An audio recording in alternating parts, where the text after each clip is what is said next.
નમસ્કાર, આપ જોઈ રહ્યા છો ગુજરાતની number 1 news channel news 18 Gujarati. આપણું ગુજરાત સાથે હું છું સિદ્ધાર્થ દોખિયા। સમાચારની શરૂઆત અમદાવાદમાં કોરોના વાયરસે મચાવેલા હાહાકારથી 24 કલાકમાં 21 કેસ નોંધાતા તંત્ર દોડતું થયું। રાજ્યમાં કોરોનાએ પકડી રફતાર। અમદાવાદમાં 21 કેસથી ફફડાટ। રાજ્યમાં કોરોના વાયરસે ફરી પગપેસારો કર્યો અને હવે કોરોના વધુ ખતરનાક બનતો જાય છે। ખાસ કરીને અમદાવાદમાં દિવસે ને દિવસે વધી રહેલા કેસથી તંત્રની ચિંતા વધી। છેલ્લા 24 કલાકમાં અમદાવાદમાં 21 કેસ નોંધાતા ખળભળાટ મચી ગયો। નવા 21 કેસ સાથે જ અમદાવાદમાં કોરોનાના કુલ 60 કેસ થયા। 6 મહિના સહિત કુલ 21 વ્યક્તિ કોરોનાગ્રસ્ત છે। અમદાવાદના નારણપુરા, બોડકદેવ, જોધપુર, શાહીબાગ, ઘાટલોડિયા, દાણી લીમડા, મણિનગર, ભાઈપુરા, નવરંગપુરા, પાલડી, વાસણા, સરખેજ, ઈસનપુર, ખોખરામાં નવા કેસ નોંધાયા છે। નવા નોંધાયેલા કેસમાં 8 દર્દીઓની ટ્રાવેલ હિસ્ટ્રી છે, જ્યારે કોરોનાથી ગંભીર અસરગ્રસ્ત એકને હોસ્પિટલ ખસેડાયો છે। હાલ 59 દર્દીઓ હોમ આઇસોલેશન હેઠળ છે। અમદાવાદમાં કોરોનાની દહેશત વધતા તેની સામે તકેદારી પણ વધારાઈ રહી છે। એએમસી આરોગ્ય વિભાગે કોવિડ ટેસ્ટ શરૂ કર્યા છે। એએમસી સંચાલિત હોસ્પિટલ અર્બન હેલ્થ સેન્ટર પર ટેસ્ટ શરૂ કર્યા। અર્બન હેલ્થ સેન્ટર પર ટેસ્ટ કિટની વ્યવસ્થા કરાઈ। એન્ટીજન અને આરટીપીસીઆર ટેસ્ટ થશે। શહેરમાં પ્રતિદિન કોરોના કેસમાં વધારો થઈ રહ્યો છે। અમદાવાદ ઉપરાંત રાજ્યના અન્ય શહેરોમાં પણ કોરોનાને લઈને તંત્ર તકેદારી રાખી રહ્યું છે। દ્વારકાથી મહત્વના સમાચાર। દ્વારકામાં ભીષણ આગ લાગી। શહેરમાં ઇસ્કોન ગેટ નજીક દુકાનમાં વિકરાળ આગ લાગતા અફરાતફરી મચી ગઈ। ફ્રીજ રિપેરિંગની દુકાનમાં અચાનક આગ લાગી હતી। આગને કારણે દુકાનમાં રાખેલો મુદ્દામાલ બળી ગયો। શોર્ટ સર્કિટના કારણે આગ લાગી હોવાનું અનુમાન છે। 2 ફાયર ફાઇટરે આગ પર કાબુ લેવાનો પ્રયાસ કર્યો છે। આગને કારણે રોડ પર ટ્રાફિક જામના દ્રશ્યો પણ સર્જાયા। તો બીજી તરફ આસપાસના વિસ્તારોમાં રહેતા લોકોમાં ભયનો માહોલ ફેલાઈ ગયો। જે લોકો નજીકના વિસ્તારમાં રહેતા હતા, બિલ્ડિંગ મકાનમાં રહેતા હતા, તેઓને બહાર લાવવામાં આવ્યા હતા। આગને બુઝાવવાના પ્રયાસમાં સફળતા મળી છે, પરંતુ મોટું નુકસાન થયું હોવાની હાલમાં પ્રાથમિક જાણકારી છે।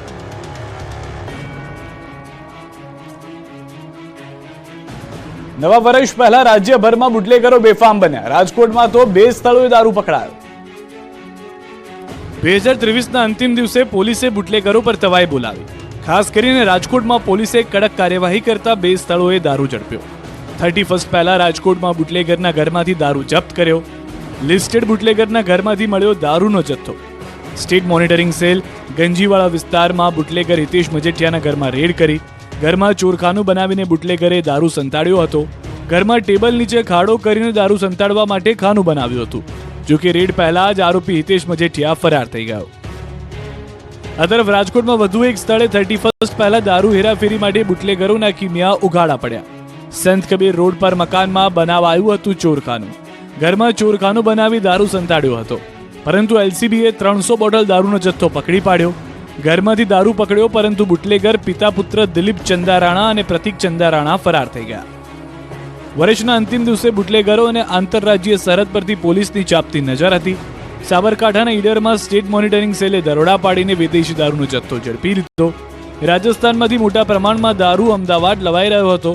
જો કે હાઈવે પર કાર સાથે 2 આરોપીઓને ઈડર પોલીસે સકંજામાં લીધા। ઈડર શહેરના હાઈવે પરથી 624 બોટલ દારૂનો જથ્થો પકડાયો। આજે રાજ્યભરમાં પોલીસે સઘન ચેકિંગ કર્યું। ખાસ કરીને સરહદીય વિસ્તારોમાં પોલીસે કડક હાથે કામ લીધું। 31 ડિસેમ્બરની ઉજવણીને લઈ અરવલ્લી સરહદ પર સઘન વ્યવસ્થા કરવામાં આવી। શામળાજી નજીક આવેલી રતનપુર બોર્ડર પર સતત પેટ્રોલિંગ કરવામાં આવી રહ્યું છે। પોલીસ રાઉન્ડ ધ પેટ્રોલિંગ કરી રહી છે।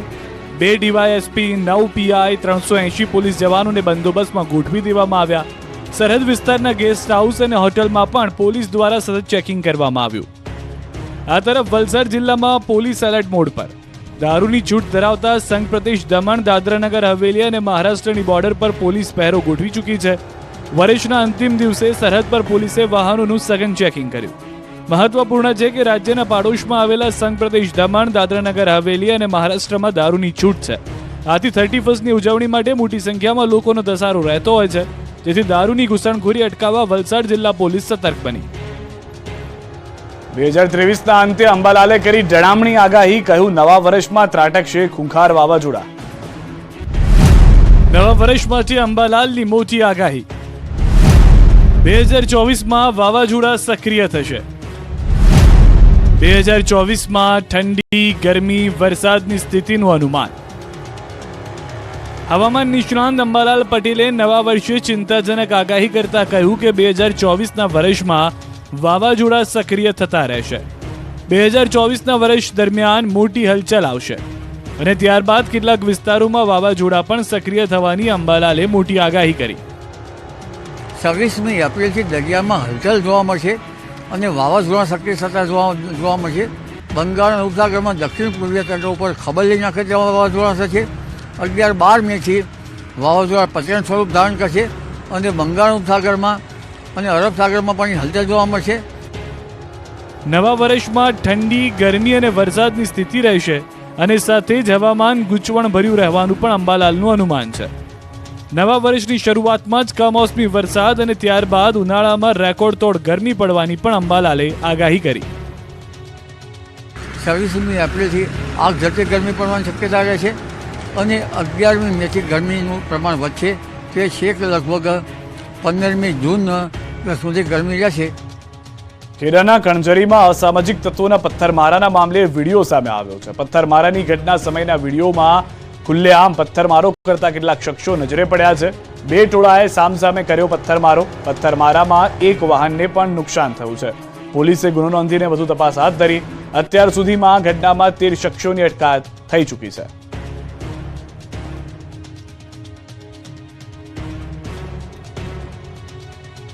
કચ્છમાં બસ પર પથ્થરમારા મામલે કાર્યવાહીનો ધમધમાટ. પોલીસે 18 લોકોની અટકાયત કરી.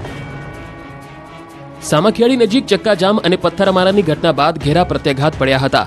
એસટી બસ સહિત પોલીસ પર ટ્રક ચાલકોએ પથ્થરમારો કર્યો હતો. આ મામલે પોલીસે કાર્યવાહીનો ધમધમાટ શરૂ કર્યો છે. પોલીસે 100થી વધુ ટોળા સામે ફરિયાદ નોંધી અને પથ્થરમારો કરનારા 18 શખ્સોની અટકાયત કરી લીધી. સરકારી સંપત્તિને નુકસાન તથા રાયોટિંગ સહિતની કલમો હેઠળ કાર્યવાહી કરવામાં આવી રહી છે. મહત્વનું છે કે સરકારે હિટ એન્ડ રનની ઘટનામાં અકસ્માત કરનાર ચાલકને 10 વર્ષની સજાનું બિલ પાસ કરતા ટ્રક ચાલકોએ ભારે વિરોધ નોંધાવ્યો. હજારોની સંખ્યામાં ટ્રક ચાલકોએ સામખિયાળી પાસે હાઈવે પર આળસ રાખી ચક્કાજામ કરી વિરોધ દર્શાવ્યો હતો. વિરોધ પ્રદર્શનમાં અમુક સામાજિક તત્વો દ્વારા ઉશ્કેરણી કરાતા પથ્થરમારો કરાયો હતો. દુષ્કર્મ બાદ બચકા ભરીને 4 વર્ષની દીકરીને મારી નાખી, લાશ ખાટલા નીચે નાખી દીધી. સનસનીખેજ ઘટના અરવલ્લીમાં બની. મિત્ર પર વિશ્વાસ રાખ્યો અને મિત્ર જ બન્યો હેવાન. 4 વર્ષની માસૂમ દીકરીને પિતાનો જ મિત્ર પોતાના ઘરે લઈ ગયો. માસૂમ બાળકી સાથે દુષ્કર્મ આચર્યું અને બાદમાં તેને એટલા બચકા ભર્યા તે માસૂમ મરી ગઈ. હત્યા બાદ લાશ ખાટલાની નીચે નાખી દીધી. માનવતા માટે શરમજનક આ ઘટના અરવલ્લીના ધનસુરાના એક ગામની છે, જ્યાં જયંતિ પરમાર નામના રાક્ષસે પોતાના જ મિત્રની 4 વર્ષની દીકરી સાથે આ અધમ કૃત્ય આચર્યું. શનિવારે ધનસુરાના એક ગામની 4 વર્ષની દીકરી અચાનક ગુમ થઈ ગઈ. લાંબા સમયની શોધખોળ બાદ પણ બાળકી મળી નહીં. એવામાં પરિવારને ધ્યાને આવ્યું કે બાળકી અવારનવાર જયંતિ પરમાર નામના તેના પિતાના મિત્રના ઘરે રમવા જાય છે. આથી પરિવારજનો જયંતિના ઘરે પહોંચ્યા. ત્યાં શોધખોળ કરતા ખાટલા નીચેથી માસૂમ મળી આવી. આ મામલે પોલીસ પણ કડક હાથે તપાસ કરી રહી છે. પોલીસના મતે આરોપીએ 4 વર્ષની માસૂમ પર બળાત્કાર કરીને શરીરના જુદા જુદા ભાગે બચકા ભર્યા હતા, જેને કારણે બાળકીનું મોત નીપજ્યું હતું. સુરત પોલીસનું મોટું ઓપરેશન. ઝારખંડમાંથી 21 વર્ષીય હત્યાના આરોપીને દબોચી લેવાયો. ફિલ્મી સ્ટોરીને ટક્કર મારે તેવી સુરત પોલીસે કામગીરી કરી બતાવી. હત્યા કર્યા અને 21 વર્ષ વીતી ગયા. કેટલી તપાસ બાદ પણ હત્યારો હાથમાં નહોતો આવતો. આટલા વર્ષો બાદ પણ પોલીસે હાર ન માની અને કોઈ પણ રીતે હત્યારા સુધી પહોંચવાના પ્રયત્નો યથાવત રાખ્યા. આ વખતે પોલીસે હત્યારાને દબોચી લેવા અનોખો કિમિયો અપનાવ્યો.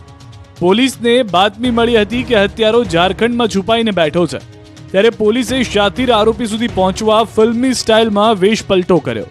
જોકે પોલીસના આ પ્લાન પાછળ જોખમ પણ એટલું જ હતું, પરંતુ કહેવાય છે કે કાયદાના હાથ લાંબા હોય છે. એમ પોલીસ પણ છેક ઝારખંડ પહોંચી અને આરોપીને દબોચી લીધો. મહત્વનું છે કે ફિલ્મ ગેંગ્સ ઓફ વાસેપુર કહાની જ્યાંથી બની એ જ વિસ્તારનો આ આરોપી હતો. 21 વર્ષ પહેલા આરોપી અંસારી હત્યા કરીને નાસી છૂટ્યો અને હવે પોલીસે સકંજામાં લઈ લીધો. સિરપકાંડમાં વધુ એક આરોપી પોલીસ સકંજામાં. પકડાયેલા આરોપીની સંડોવણી હોવાનો ખુલાસો. ખેડાના બિલોદરા સિરપકાંડ મુદ્દે 8મા આરોપીને પોલીસે દબોચી લીધો. સિરપ બનાવનાર યોગેશ સિંધીના શાળાની પોલીસે ધરપકડ કરી લીધી. ઝડપાયેલો ગોપીચંદ સિરપ બનાવવામાં મદદ કરતો હોવાનું ખુલ્યું છે. મુંબઈથી મંગાવવામાં આવેલ ઇથેનોલના બિલ તેના એકાઉન્ટમાંથી કરવામાં આવતા હતા. અગાઉ પોલીસ દ્વારા સમગ્ર મામલે 7 જેટલા આરોપીઓની ધરપકડ કરી રિમાન્ડ મેળવી પૂછપરછ હાથ ધરવામાં આવી હતી અને હવે 8મો આરોપી પણ પકડાતા નવા ઘટસ્ફોટ થયા છે. તપાસ દરમિયાન ગોપીચંદનની પણ સંડોવણી હોવાનું બહાર આવ્યું. પોલીસ દ્વારા તેની ધરપકડ કરી કોર્ટમાં રિમાન્ડ માટે રજૂ કરવામાં આવ્યો. મહત્વનું છે કે આ નશાકારક સિરપ પીવાથી 7 લોકોના મોત નીપજ્યા. તપાસના ધમધમાટ વચ્ચે 8નો આરોપી પણ પકડાઈ જતા સિરપકાંડમાં નવા લોકોની સંડોવણી ખુલી શકે છે. અમદાવાદમાં યુવકને માર મારવાના મામલે નવા ખુલાસા. આડા સંબંધની શંકામાં ઢોર માર માર્યાનો ઘટસ્ફોટ. અમદાવાદના નારોલ વિસ્તારમાં એક યુવકને માર મારવામાં આવ્યો. યુવક પર 2 વ્હીલર ચડાવી દેવાનો પણ પ્રયાસ કરાયો. માર મારવાનો વિડીયો વાયરલ થયા બાદ આ મામલે ખુલાસો થયો. આડા સંબંધની શંકામાં યુવકને માર માર્યાનું ખુલ્યું. આ ઘટના 10 દિવસ પહેલા બની હોવાનું સામે આવ્યું. વિડીયોમાં જોઈ શકાય છે કે શખ્સ પર 2 હુમલાખોરો તૂટી પડે છે અને તેમને લાકડી અને છરી વડે જીવલેણ માર મારે છે. પીડિત યુવકે આ મામલે નારોલ પોલીસ સ્ટેશનમાં ફરિયાદ કરી. નારોલ કેનાલ પાસે 10 દિવસ અગાઉ યુવકો દ્વારા અન્ય યુવકને માર મારવાની ઘટના બની હતી. તપાસમાં ખુલ્યું કે આસિફ ખાન પઠાણ, કલીમ ઉર્ફે ચોર અને અજાણ્યા શખ્સે ભેગા મળી માર માર્યો. યુવકને માર મારીને 3 આરોપીઓ ફરાર થઈ ગયા હતા. 3માંથી 2 આરોપી ગુનાહિત ઇતિહાસ ધરાવે છે. આ મામલે નારોલ પોલીસે ગુનો નોંધી તપાસ શરૂ કરી. આ તરફ નવા વર્ષને વેલકમ કરવા મોટી સંખ્યામાં લોકોએ દેવ તરફ દોટ મૂકી. આજે અંગ્રેજી કેલેન્ડર વર્ષનો અંતિમ દિવસ અને 2024ના નવા વર્ષની શરૂઆત. વર્ષ 2023 વિદાય લઈ રહ્યું છે અને રાત્રિના 12 કલાકે 2024ની શરૂઆત થવા જઈ રહી છે. ત્યારે વિદાય લઈ રહેલા વર્ષને બાય બાય અને આવી રહેલા નવા વર્ષને વેલકમ કરવા માટે સંઘ પ્રદેશ દીવમાં મોટી સંખ્યામાં પ્રવાસીઓનો જમાવડો જોવા મળી રહ્યો છે. સામાન્ય રીતે છેલ્લા કેટલાક વર્ષોથી દીવ કોઈ પણ પ્રવાસીઓની પહેલી પસંદ બની રહ્યું છે. એમાંય નવા વર્ષને વેલકમ કરવાનો અને વિદાય લઈ રહેલા વર્ષની ખાટી મીઠી યાદોને વિદાય આપવાનો મોકો હોય ત્યારે લોકો દીવ જવાનું પસંદ કરે છે. અહીંના રમણીય દરિયા કિનારાને પ્રવાસીઓ સૌથી વધુ પસંદ કરે છે અને નવા વર્ષને આવકારવા માટે ખૂબ મોટી સંખ્યામાં પ્રવાસીઓ દીવમાં જોવા મળી રહ્યા છે. સમગ્ર ભારતમાંથી ખૂબ મોટી સંખ્યામાં પ્રવાસીઓ દીવના તટીય વિસ્તારમાં પહોંચીને 2023ના વર્ષને વિદાય આપવા ઉમટી પડ્યા. મોડી રાત્રે દીવની તમામ હોટલોમાં સંગીતના તાલે પ્રવાસીઓ નવા વર્ષને આવકારે છે. ધિરાણ આપવાના બહાને ખેડૂતોને ખંખેરી લીધા. જૂનાગઢના ભેસાણ ગામમાં ખેડૂતો છેતરાયા. ભેસાણ તાલુકાના ધારી ગુંદાળી ગામે ખેડૂતો સાથે 2,56,00,000ની છેતરપિંડી થતા ખળભળાટ મચી ગયો. ખેડૂતને ધિરાણ આપવાના બહાને ભેસાણ તાલુકાની સહકારી બેંકના મંત્રી તેમજ પૂર્વ પ્રમુખે ખેડૂતો સાથે છેતરપિંડી આચરી હોવાનો આરોપ છે. આ અંગે સહકારી બેંકના ખેડૂત સભાસદોએ ફરિયાદ નોંધાવી, જેના આધારે પોલીસે બંને આરોપીની ધરપકડ કરી અને તેમની સામે વધુ તપાસ હાથ ધરી. આ તમામ આરોપીઓ દ્વારા કુલ 40 ખેડૂત સભાસદોને મળતા ધિરાણથી વધારે ધિરાણ આપી કરોડોની છેતરપિંડી આચરી હોવાનો આક્ષેપ છે. આ ઉપરાંત 23 સભાસદ ખેડૂતોના મંજૂર ન થયા હોવા છતાં પણ ખોટા કાગળો અને દસ્તાવેજો બનાવી ગેરકાયદેસર રીતે ધિરાણ ઉપાડી છેતરપિંડી આચરી હોવાનો પણ આરોપ છે. સહકારી બેંક શાખામાં કરોડો રૂપિયાની છેતરપિંડી કર્યાની ફરિયાદ નોંધાતા ભેસાણ પોલીસે 3ને સકંજામાં લીધા. ઠંડી ન પડતા દ્વારકા જિલ્લાના ખેડૂતો ચિંતામાં મુકાયા. રવિ પાક પર ખતરો મંડાયો. ડિસેમ્બર મહિનો પૂરો થઈ ગયો છતાં રાજ્યમાં ઠંડીનું પ્રમાણ સામાન્ય રહ્યું છે. જોઈએ તેટલી ઠંડી હજુ શરૂ થઈ ન હોવાથી ખેડૂતોમાં ઊભા પાક પર ફરી ખતરો આવ્યો છે. રવિ પાકને કડકડતી ઠંડીની જરૂર હોય છે, પરંતુ આ શિયાળામાં હજુ ઠંડી વધતી જ નથી, જેથી ખેડૂતોની ચિંતા વધી ગઈ છે. દ્વારકા જિલ્લામાં 1,62,000 હેક્ટરમાં રવિ પાકનું વાવેતર થયું છે. છેલ્લા થોડા દિવસથી વાદળછાયું વાતાવરણ જોવા મળતા ખેડૂતો ચિંતાગ્રસ્ત બન્યા છે. ખેડૂતોએ જીરું, ચણા, ધાણા, ઘઉંના પાકનું વાવેતર કરી દીધું હતું, ત્યારે ઠંડી નહીં પડવાને કારણે ખેડૂતોને વાવેલા પાકમાં નુકસાન જવાની ચિંતા સતાવી રહી છે. એક તરફ ઠંડીનું પ્રમાણ ઓછું અને અધૂરામાં પૂરું દ્વારકા જિલ્લામાં જીરુના પાકમાં સુકારા નામનો રોગ આવ્યો. સુકારા રોગ સામે લડવા ખેડૂતોએ જરૂરી દવાના છંટકાવ પણ શરૂ કરી દીધા. ખેડૂતો જણાવી રહ્યા છે કે આ સિઝનમાં જો ઠંડીનું પ્રમાણ નહીં વધે તો રવિ પાકની વૃદ્ધિ અટકી જશે અને ઉત્પાદનમાં પણ ઘટાડો થાય તેવી શક્યતા છે. 2023ના વર્ષમાં સ્ટેચ્યુ ઓફ યુનિટીમાં પ્રવાસીઓ રેકોર્ડ તોડ્યો. નવા વર્ષ પહેલા એસઓયુ રોશનીથી ઝળહળ્યું. નવા વર્ષને વધાવવા માટે સ્ટેચ્યુ ઓફ યુનિટીમાં રેકોર્ડ બ્રેક પ્રવાસીઓ ઉમટ્યા. અત્યાર સુધીમાં 2.5 કરોડ પ્રવાસીઓ મુલાકાત લઈ ચૂક્યા છે. આજે 31st મનાવવા માટે પ્રવાસીઓનો ધસારો જોવા મળ્યો. સ્ટેચ્યુ ઓફ યુનિટીમાં ક્રૂઝમાં ડાન્સ પાર્ટીનું પણ આયોજન કરવામાં આવ્યું અને વર્ષના અંતિમ દિવસે એકતાનગરને રંગબેરંગી લાઇટોથી શણગારવામાં આવ્યું. સ્ટેચ્યુ ઓફ યુનિટી પર આવતા પ્રવાસીઓને 30 ઇલેક્ટ્રિક બસની સુવિધા આપવામાં આવી છે અને 10 ગોલ્ફ કાર્ટની સુવિધા પણ આપવામાં આવી રહી છે.